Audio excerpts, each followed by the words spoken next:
Olá, sejam bem-vindas e sejam bem-vindos. Então, para finalizar essa parte sobre florestas e redução de aquecimento global, eu vou comentar um pouco sobre, já para a gente entrar em sistemas agroflorestais. Então, eu falei que existe um grande desafio da gente manter produção de alimento e manter produção de energia para o aumento da população. Comentei na última aula que nós temos no Brasil uma grande oportunidade, de se fazer isso através da nossa grande área, da nossa grande disponibilidade de luz e de vários outros recursos climáticos. E aí, uma das principais alternativas de se fazer isso de forma sustentável é através de sistemas agroflorestais. Então, antes de começar, só para fazer uma breve introdução, os sistemas agroflorestais eles são classificados de diversos tipos. Eu vou comentar sobre todos eles mais adiante, mas basicamente esse é um dos tipos de sistema agroflorestal. Então, o sistema agro-silvio-pastoril é um tipo de sistema agroflorestal em que se faz plantio de uma espécie arbórea ou espécie silvicultural, por isso daí vem o nome silvio, a criação de animais. Então o chamado sistema pastoril vem daí, e o plantio de alguma espécie de interesse agrícola. Aí vem o agro no início do nome. Isso é um tipo de você utilizar, uma forma de você plantar em uma mesma área três tipos de sistemas, ou combinar três tipos de sistemas, e daí vem esse nome. Isso traz uma diversificação para as atividades que vão ser realizadas numa área e, é claro, permite também desde que bem feito e bem planejado, permite também um ganho econômico e uma maior proteção das áreas, como eu vou mostrar e comentar aqui ao longo da disciplina. Por exemplo, você pode combinar exatamente a mesma espécie arbórea que vai ser utilizada em qualquer plantio, você pode utilizar dentro do sistema agro-silvio-pastoril ou qualquer outro sistema agroflorestal. Pode combinar exatamente toda a técnica utilizada para um plantio de uma floresta normal. Por exemplo, aqui tem um plantio de eucalipto para extração de celulose.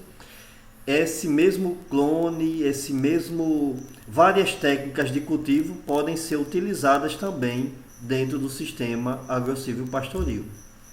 Tá todo o espaçamento entre árvores, a forma de se coletar, a forma de se transportar, ela pode ser combinada, Então dá pra gente, não precisa inventar nenhuma tecnologia nova, Basicamente a gente pode combinar tudo o que já tem disponível para essa indústria.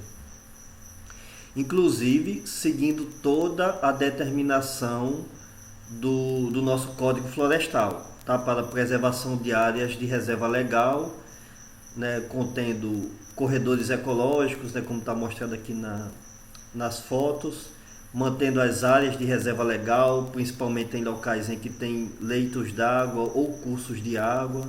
Então aqui um exemplo também de corredor ecológico. Eu vou comentar isso tudo mais adiante, mas o que eu quero mostrar aqui é que tanto no plantio de uma floresta normal, quanto no plantio de um sistema agroflorestal, dá para se fazer toda essa adaptação. Então a gente não vai estar mexendo com uma tecnologia completamente nova. Nós vamos apenas estar combinando essa tecnologia, de uma forma um pouco diferente e até mais sustentável.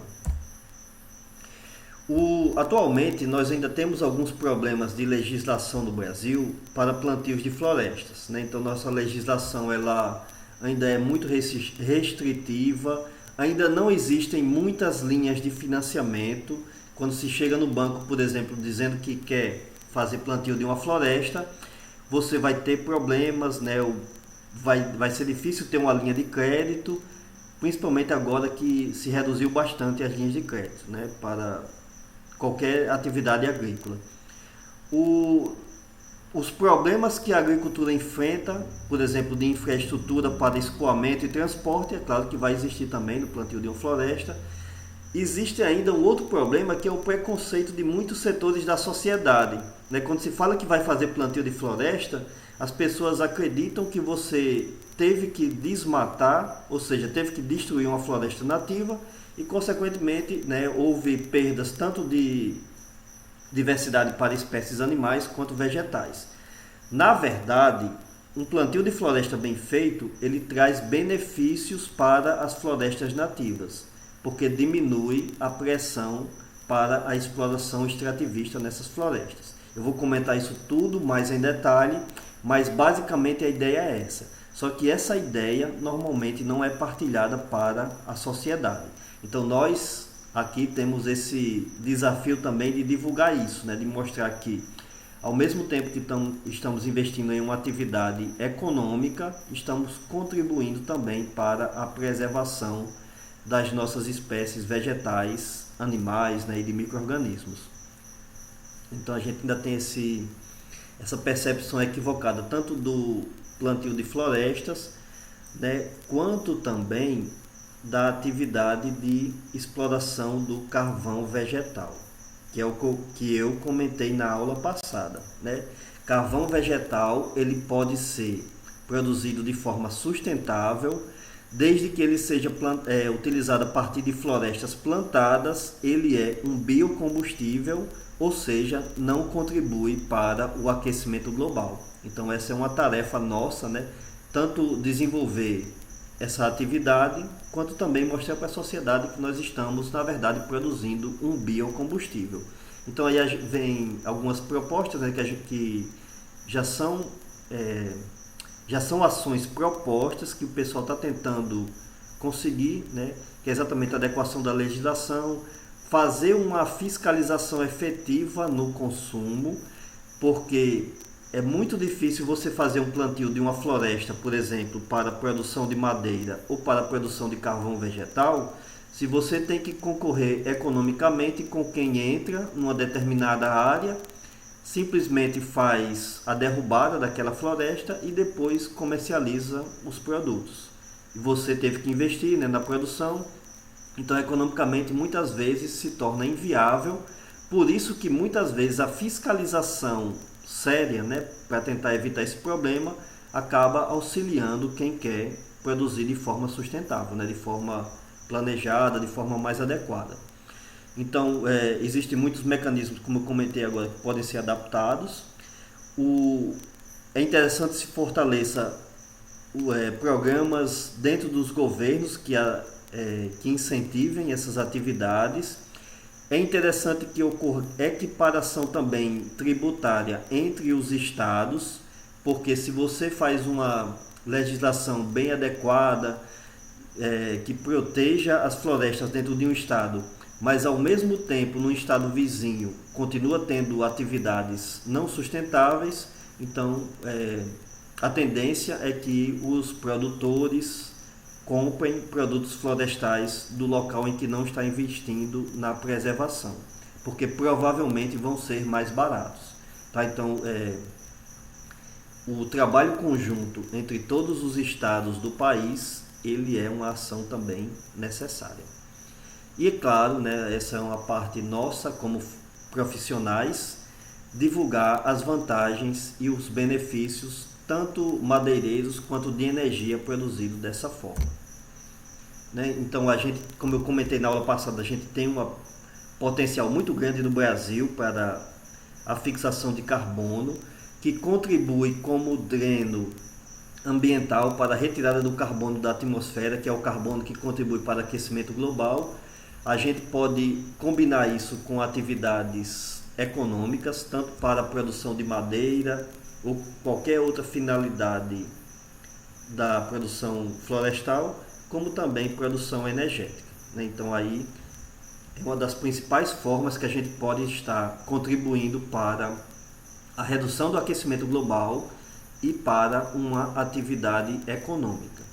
Mais adiante eu vou mostrar para vocês que só tem como se pensar em um sistema agroflorestal se ele for um sistema que ao mesmo tempo contribui economicamente, socialmente e ecologicamente para uma região. Se a gente não não combinar esses três fatores, o sistema não vai funcionar. Tá? Mas mais adiante eu vou comentar em detalhes por que não funciona.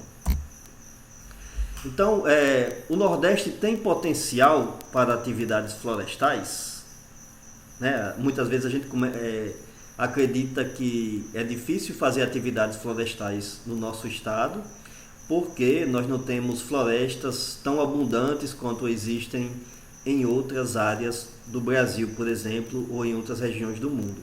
Né? Se a gente compara muitas vezes a floresta amazônica, a própria Mata Atlântica, que ainda tem em algumas regiões do nosso estado, a gente imagina que na maior parte do estado não dá para se pensar em atividades florestais. Mas é um engano, né?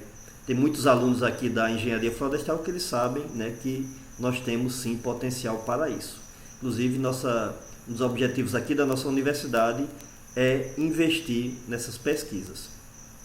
Então, por exemplo, a Caatinga, ele tem uma área equivalente a aproximadamente 850 mil quilômetros quadrados. Existe uma grande população que vive nesse ecossistema e que vive há muitas décadas nesse ecossistema. Então, se fosse um ecossistema que não permitisse uma certa produção de produtos florestais, essa população enorme não teria sobrevivido por tanto tempo. Né? E ela sobreviveu exatamente utilizando a Caatinga para fins de produção de alimento, produção de energia, né? E outras utilidades, né? Para a construção de casas, de propriedades rurais, ao longo de todos esses anos, e que, se for feito de forma sustentável, eles poderiam passar muito mais tempo nessa área. O bioma Caatinga é o bioma de todos os biomas secos ou biomas semiáridos do mundo. O bioma Caatinga é o que ele tem uma maior densidade de habitantes. Tá? Então, de todos, a gente compara com regiões de savana da África, regiões secas da Argentina, dos Estados Unidos, em algumas áreas da Europa. Na Caatinga é um dos locais em que, aliás, é o local em que a densidade populacional é maior. Isso indica duas coisas. Indica que a floresta consegue suprir a necessidade dessa população e indica também, né, que se a gente não tiver cuidado, né, como é um bioma que tem uma certa fragilidade devido à baixa disponibilidade hídrica, se nós não tivermos cuidados, isso também pode causar um impacto ambiental muito grande. Então a gente tem que aprender a explorar o bioma, mas explorar de forma sustentável, ao mesmo tempo preservando. Então a gente pode realizar diversas atividades, como produção energética, conservação, é claro, né, porque muitas vezes a conservação está ligada a efeitos tanto ecológicos quanto econômicos. E ao mesmo tempo, né, manter essas famílias assentadas e produzindo ali. Tá? Atualmente, né, existem diversas áreas da Caatinga que já sofreram impactos ambientais, principalmente devido à extração de madeira. Né? De toda a produção ou extração de madeira da Caatinga, apenas 6%, calculado, né, ou estimado, é dita que é produção a partir de lenha em locais que foram plantados especificamente para isso. O restante dos 94% vem de extrativismo, vem de retirada de locais que não foram plantados com aquele devido fim. E isso é problema, né, porque exatamente causa aquele efeito lá que eu falei que a gente tem que tentar evitar de agora em diante. Porque se danos na Caatinga, a partir do momento que eles acontecem, eles podem se tornar irreversíveis. Né? A gente pode simplesmente comprometer a área ao longo de todas as gerações futuras que poderiam estar utilizando ali. Então, aparentemente existe um paradoxo, né, na Caatinga. Então, como é que eu vou poder sustentar todas aquelas famílias ali se é um ecossistema frágil, que não dá para fazer extração de energia, né, que causa muitos impactos ambientais. Como é que eu posso viabilizar atividades humanas ali? Né? Como eu comentei, existe o impacto ambiental, mas o impacto ambiental ele só ocorre se a caatinga for mal manejada. Nós podemos sim retirar energia, mas retirar madeira para a produção de energia ou qualquer outra finalidade, e a gente pode fazer isso também de forma sustentável. Então a gente tem que, ainda falta pesquisas, nós devemos considerar potenciais regionais, então só dá para pensar em extração a partir do momento que se tem pesquisa, né, para ver como é que a gente faz essa extração. É claro que o pessoal foi fazendo isso ao longo da história, mas isso gerou alguns problemas. Existem muitos grupos de pesquisa que atualmente estão fazendo estudos de potencialidade e que estão tentando desenvolver técnicas, né, para a extração sustentável dentro da caatinga. Então esse é um dos objetivos da nossa disciplina também, né, preparar profissionais para que eles atuem de forma a explorar economicamente, mas de forma sustentável o bioma. Então esse é um dos objetivos principais, né, inclusive do nosso curso de engenharia florestal. Quando o curso foi criado há alguns anos, aí, no caso já faz mais de uma década, um dos objetivos era esse, né, desenvolver pesquisas, desenvolver extensão que contribua para o desenvolvimento sustentável de todas as populações que sobrevivem na caatinga. Existe um consumo muito grande de lenha na caatinga, né? Dá para imaginar isso, porque são diversas atividades que ocorrem naquela região semiárida do Nordeste. Então, diversas famílias extraem madeira para fins domésticos, para fins de indústrias menores, né? Por exemplo, produção de doces, produção de rapadura, castanha do caju, né? Então tudo isso vai estar utilizando energia que vem de alguma forma da madeira da caatinga. Produção de tijolos, né? Então tem a professora Rosiméria aqui que trabalha com pesquisa nessa área e por aí vai, tá? Então é uma pressão muito grande que existe no bioma e às vezes a gente não imagina, né? Porque a gente não está olhando isso diretamente. Mas, por exemplo, antes da pandemia, quando você chegava numa pizzaria para comer uma pizza e o dono da pizzaria coloca lá: "Ah, minha pizza é mais gostosa porque ela vem do forno". Mas vem do forno por quê? Porque foi retirada madeira ou carvão mineral, aliás, o carvão vegetal de algum plantio, provavelmente da caatinga.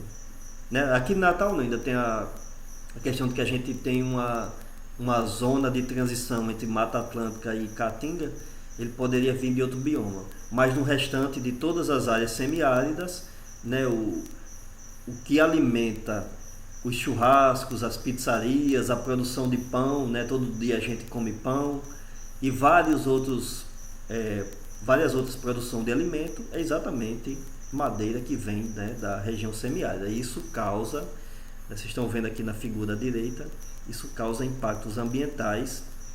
Ele é um bioma que, se ele não for bem cuidado, ele vai ter problemas de desertificação, tá? Vocês estão vendo aqui, isso vai levar alguns anos até ter árvores novamente aqui, né, nessa área, se for deixado acontecer de forma natural, ou às vezes pode ter um problema pior, né? A construção civil gera impacto muito grande também na Caatinga. Quem já viajou para regiões do sertão, né, já viu lá diversos locais em que se produz tijolo, telha, cal, gesso, né, e tudo isso aí gera impacto energético, né, porque está se extraindo madeira da caatinga. E várias outras indústrias, né, que a gente encontra ainda também aqui. Tá? Então tudo isso é demanda energética, né, demanda por madeira. O polo gesseiro, ele consome muito, né, madeira da caatinga. E muitas vezes tem desperdícios, como vocês estão vendo aqui nessa foto que está à esquerda, né? Então, talvez uma das formas de diminuir a pressão fosse exatamente pensar em se fazer uma produção de forma mais eficiente, né? Mas como eu comentei, a professora Rosemary tem algumas pesquisas nessa área. Então nós temos um bioma que tem potencialidade, sim. Nós podemos trabalhar ele, mas é claro que de forma sustentável, seguindo toda a recomendação do Código Florestal, que eu vou comentar mais adiante. Pode-se produzir biocombustíveis de baixo custo, de forma sustentável, gerando inclusão social ao invés de exclusão, como a gente tem atualmente, né? Então isso tudo é desafio para nós. Pesquisas indicam que é possível fazer isso, né? E uma das formas de se fazer isso de forma mais eficiente é exatamente se pensar em sistemas agroflorestais. Nós já temos algumas pesquisas feitas na Caatinga nesse sentido, que eu vou mostrar mais adiante para vocês. O ciclo na Caatinga, o ciclo de retirada, né, de cortes para a produção de energia, ele leva mais ou menos de 15 a 20 anos, ou seja, depois que você retira o material de uma área, você vai levar esse tempo para recuperar aquela área, para que daqui a 20 anos ou 15 anos possa ser retirado novamente. Então isso é a produção sustentável, né? Que permite que ela seja feita ao longo do tempo. É claro que dá para se fazer isso de forma escalonada. Eu comentei na aula passada como se faz isso para a extração da madeira do eucalipto. Dá para se pensar em fazer de forma escalonada em vegetação da caatinga também. Só que aí, né, teria que ter uma área maior, né, mas essa é a única forma possível e que dá para se fazer sim também, tá? Então tem toda uma rede de manejo que trabalha com isso na caatinga. Uma das principais formas que a gente pode pensar em diminuir pressão sobre florestas, principalmente nativas, é utilizar madeira, ou aliás, os resíduos da madeira, né, que possam... É que normalmente a gente desperdiça isso. Então as diversas indústrias, todas as indústrias madeireiras, né, elas desperdiçam materiais e desperdiçam resíduos. Então, por exemplo, o Brasil, a gente tem desperdício de bagaço da cana-de-açúcar, que é utilizada nas indústrias, né, de cana, tanto para a produção de açúcar quanto de etanol. Sobra, quando é prensado, né, lá na indústria, sobra o bagaço da cana. Casca de arroz gera uma grande quantidade de resíduos também, né? A casca de arroz é porque o arroz, quando ele é plantado, existe uma parte pequena que fica sobre o grão e que normalmente o pessoal não gosta porque é escura, né? A gente acha que aquilo ali não tem um aspecto agradável e normalmente aquilo ali é desperdiçado. Mas é onde está, por exemplo, a proteína do arroz, né? Se você come arroz sem retirar a casca, você está consumindo um alimento muito mais nutritivo. Mas normalmente a gente desperdiça e despreza aquela parte. Então você vê a quantidade que é jogada fora, né, no Brasil por ano. E isso também pode ser utilizado, né, já que não quer utilizar como alimento, isso pode ser utilizado com fins energéticos. Fronteira agrícola, eu já comentei nas duas aulas sucessivas que a gente deve tentar evitar ao máximo fazer isso. Não precisamos abrir fronteiras agrícolas, a gente pode plantar sem precisar fazer novos desmatamentos. Não estamos fazendo isso, tá? Mas a gente pode fazer. Basta aumentar a eficiência dos plantios. Mas quando se faz, isso gera muito resíduo. Tá? É uma das principais fontes de produção de resíduos de floresta no Brasil. E o que é que acontece com esses resíduos? O pessoal simplesmente chega na área desmatada e toca fogo, que gera incêndios, como os que vocês viram na Amazônia no ano passado e nesse ano. E isso causa poluição não só na região. Por exemplo, ano passado ocorreram chuva levando o resíduo da floresta amazônica em São Paulo e no Rio Grande do Sul, né, e em outras áreas do Brasil, para ver como o problema pode ser grande. E aquilo tudo ali poderia, já que desmataram, né, poderia ser utilizado para a produção de energia, né, de forma a pelo menos diminuir mais o impacto, já que vai ter que queimar, né, que diminuísse mais o impacto. Mas é claro que não teria como fazer isso naquela situação, porque provavelmente foram desmatamentos ilegais, né, então não teria também como aproveitar aquele resíduo. A indústria madeireira, ela gera resíduos também, né? Qualquer pessoa que já entrou em qualquer serraria já viu a grande quantidade de resíduo que é produzido ali. Os resíduos do coco, né? Qualquer local em que tem beneficiamento do coco, o coco só é comercializado ou transportado para outras regiões, retirando toda aquela parte de fibra, né? Fica só aquela bolinha lá da parte central, e a fibra ela normalmente é desperdiçada, e aquilo ali pode ser utilizado para a produção de energia. Assim como a parte da castanha do caju, né? A gente só come a parte da amêndoa, e aquela parte mais dura que muitas vezes é queimada, também, né, é um resíduo muito abundante, principalmente no Nordeste, que pode ser utilizado para a produção de energia. E daí vem algumas tecnologias que estão sendo desenvolvidas fazendo a prensagem de todos esses resíduos, ou de alguns outros também, né, das indústrias, para produzir essas estruturas aqui.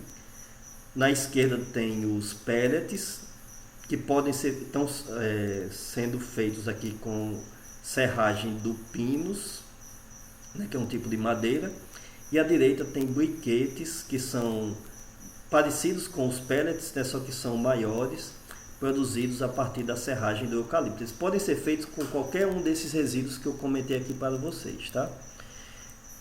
E isso daqui é exatamente uma forma de utilizar, de poder comercializar, aliás, os resíduos para as indústrias que consomem energia, né? Então, existem equipamentos que fazem isso, utilizam os diversos resíduos que eu comentei aqui para vocês, produzem os pellets e os briquetes e leva isso, né, para a indústria.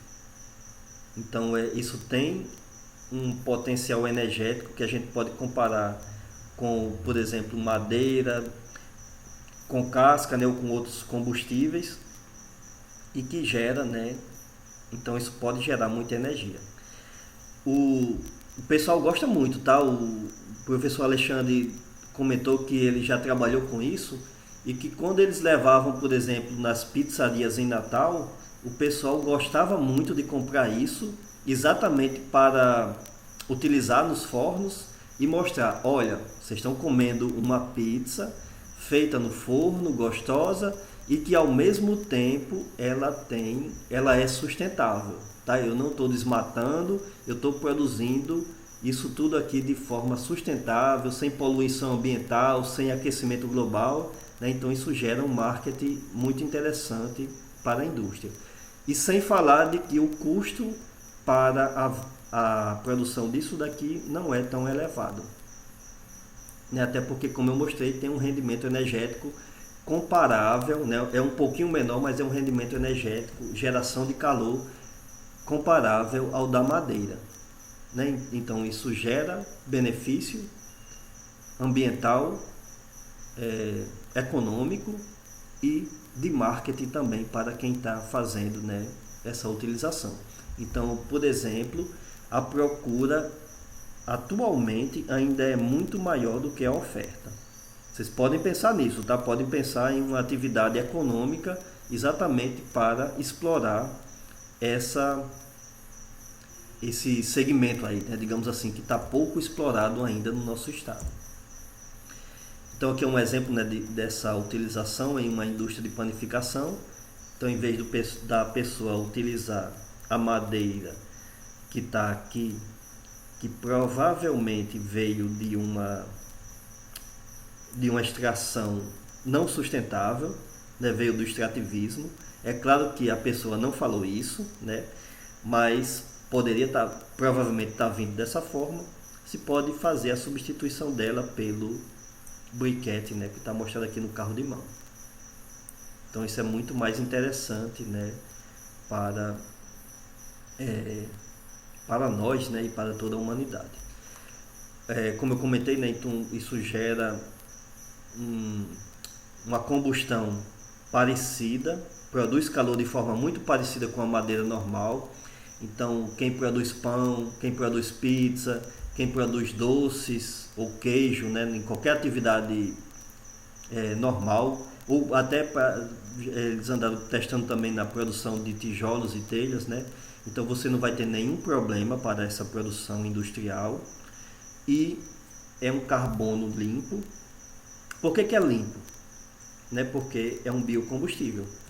Qualquer resíduo de cana-de-açúcar, de coco, da castanha do caju, são materiais que foram plantados, né? Você não teve que derrubar a floresta, você também não está utilizando combustível fóssil, então o carbono que está sendo jogado na atmosfera, ele antes foi absorvido pela fotossíntese nas plantas. Então por isso que ele é um carbono limpo.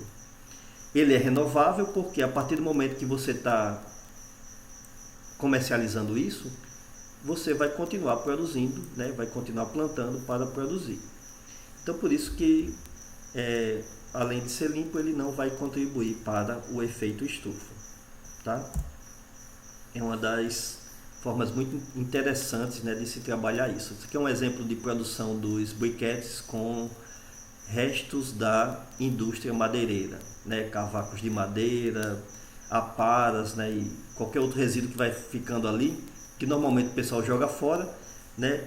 Isso pode ser utilizado diretamente para a produção de energia, então muitas vezes é comercializado e levado para indústrias, mas a forma mais eficiente de produção energética a partir daqui é através dos pellets ou através dos briquetes. Porque a partir do momento que esse material fica condensado numa estrutura mais rígida, isso diminui o volume, né, e permite também uma eficiência energética maior. Tá? Por isso que aquilo lá é mais interessante. Então aqui mais um exemplo de produção de pellets a partir da serragem, né, do pó da serragem. Como eu falei, ele pode ser feito a partir de qualquer resíduo, né, que a gente tenha. Então é muito interessante do ponto de vista tanto ecológico quanto econômico. Pode ser feito, por exemplo, a partir do resíduo da floresta. Quando se faz, por exemplo, derrubada de árvores do eucalipto, né, para comercialização. Quando se faz o corte, normalmente se faz a retirada das folhas, dos galhos, né, e de toda a parte que não vai ser transportada. Porque o caminhão, né, ele está gastando combustível, né, para entrar na área e ele vai transportar isso até o local da indústria. Então é claro que não é interessante que ele leve resíduos, né, da exploração florestal.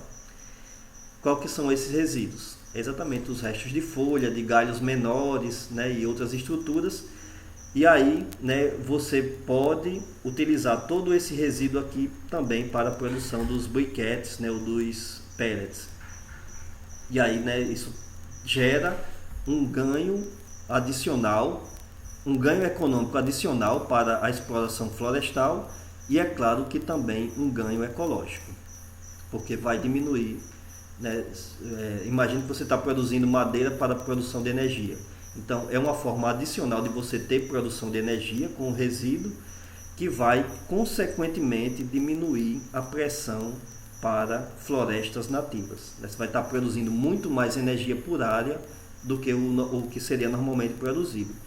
Ou então, se a sua madeira tem outras finalidades, você está agregando produção de energia na sua atividade. Então, você consequentemente também está diminuindo a pressão sobre florestas nativas. Esse aqui é um exemplo de uma indústria colocada em Touros, né, em Santa Luzia de Touros, que utiliza a produção de briquetes, aliás, de pellets. Eles têm equipamento para a produção de briquetes também, a partir do bagaço da cana-de-açúcar. Né? É um local que produz rapadura e cachaça artesanal. então eles fazem a moagem da cana. Todo esse resíduo aqui, ele tem duas finalidades, né, esse resíduo da cana. Ele pode ir diretamente para os fornos, para produzir energia, mas aí o dono descobriu que ele pode lucrar muito mais produzindo os briquetes, né? Então ele tem esse equipamento aqui que está produzindo, né? Vocês estão vendo aqui o resíduo compactado saindo na mão do trabalhador, e aí, né, eles comercializam isso daqui depois, né?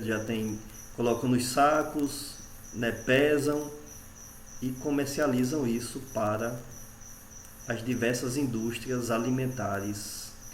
Na verdade, ele não comercializa muito porque ele tem uma produção menor do que a demanda das indústrias. Mas ele comercializa, por exemplo, para o pessoal das pizzarias e de algumas panificadoras em Natal.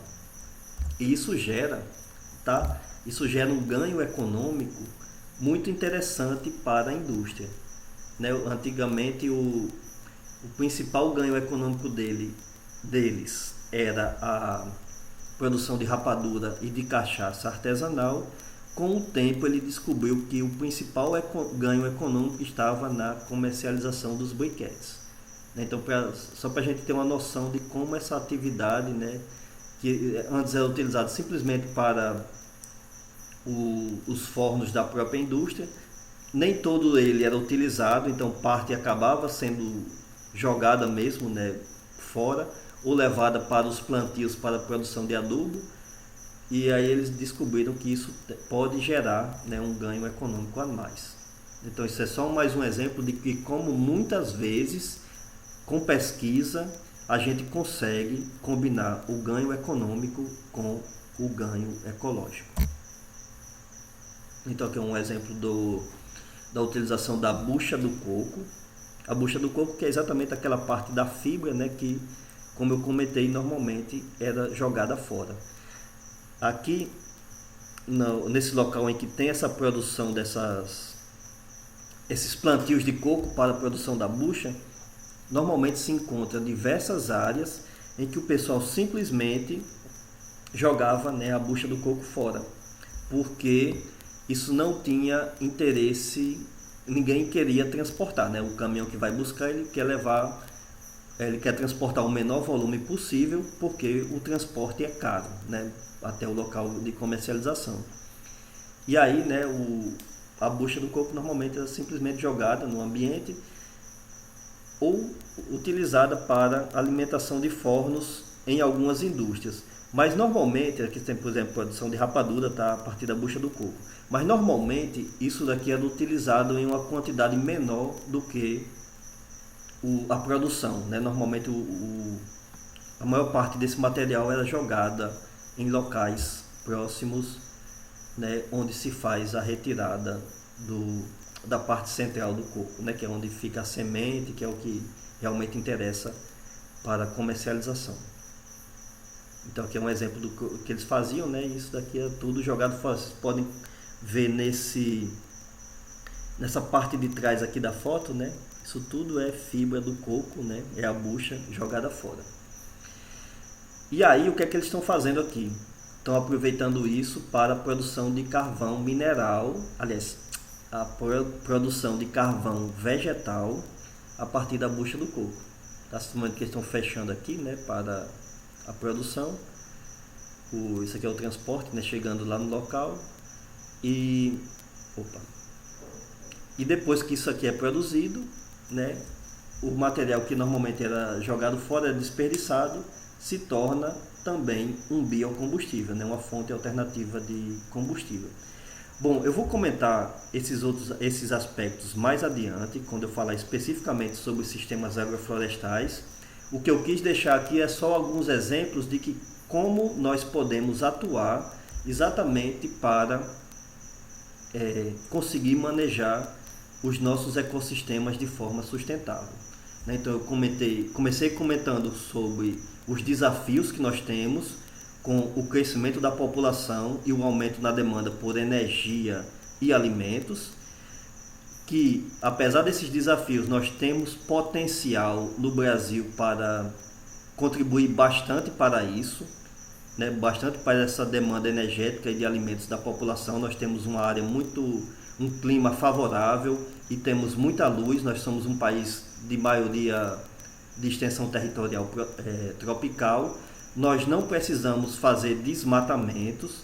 Mais adiante eu vou mostrar qual que é o problema, não só ecológico, mas econômico também, de se fazer derrubadas em excesso de nossas florestas. Então a gente não precisa fazer isso, a gente pode simplesmente fazer plantios para a produção florestal. E que, né, como eu falei, muitas vezes a gente desperdiça essa nossa biomassa, né, que muitas vezes que tem tanto potencial energético, né, e muitas vezes a gente desperdiça. Então um dos principais desafios nossos para manter essa produção energética e alimentar sustentável é exatamente estudar os desperdícios. E nós vamos conseguir fazer isso através de pesquisa, né, e através de trabalhos de extensão.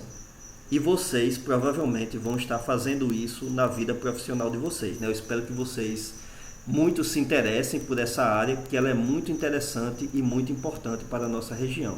Então, muito obrigado pela atenção. Nós continuamos na próxima aula, que eu vou comentar sobre os ecossistemas brasileiros. Muito obrigado.